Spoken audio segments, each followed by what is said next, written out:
ఓర్చుకోవాలి. అబ్బా, ఈ మాత్రానికి పెద్ద బాధపడిపోయినట్టు. నా అందమంతా ఈ వెంట్రుకలే కదండి.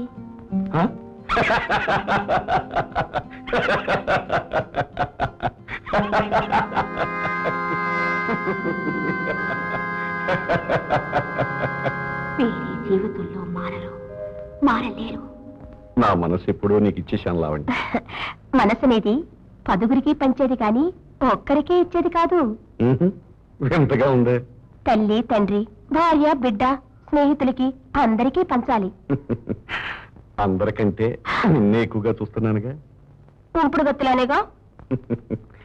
ఊరంట వెళితేనే పెంపుడు కుక్క గొలుసు, పేరంటానికి వెళితేనే ఆడదానికి పుస్తలు కావాలి గాని మంచం దగ్గర మంచం మీద ఉండేవాళ్ళకి ఎందుకు అని.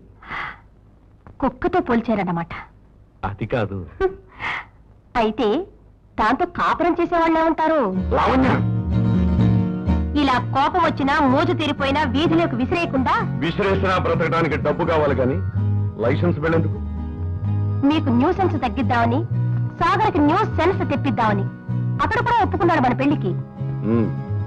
తండ్రి పెళ్లికి కొడుకును ఒప్పించావు. మీరెందుకు ఒప్పుకోరు?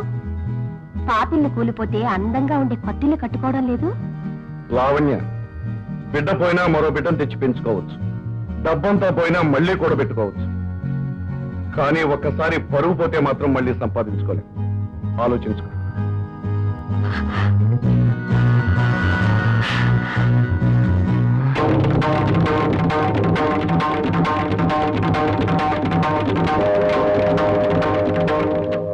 తాటి చెట్టు నీడ నీడా కాదు, ఉంచుకున్నవాడు మొగుడు కాదు అని ఆమెకి తెలియదా?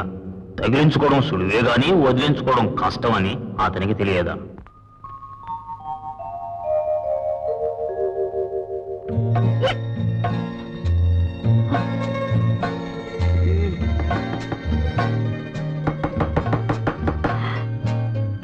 వస్తున్నా.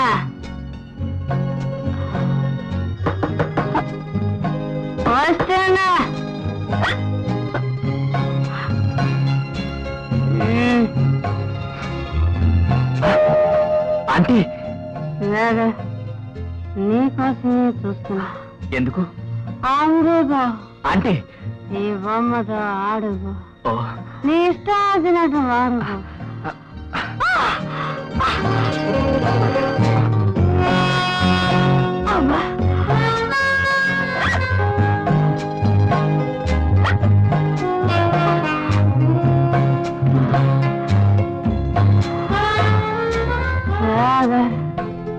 మీ నాన్నని కొమ్మను ముడేసుకున్నాను అనుకున్నాను, కానీ అది ఇవాళ ఊడిపోయింది.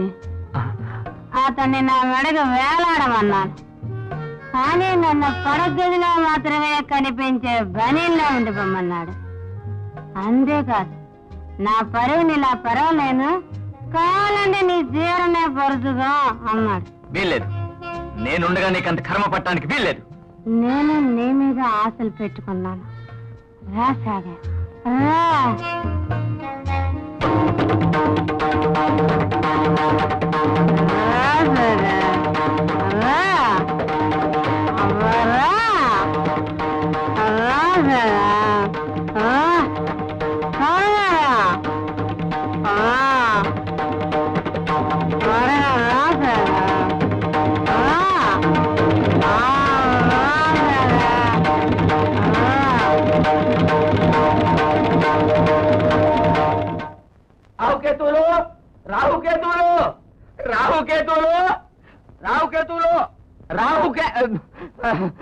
మీ సునకరాజు గారు బ్రతికున్నారా అని డాక్టర్ కనకరాజు గారు అడిగి రమ్మన్నారు.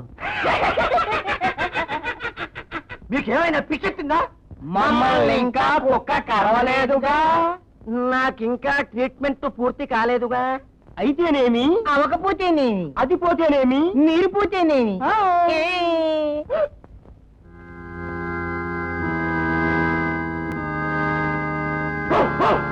వచ్చేసింది.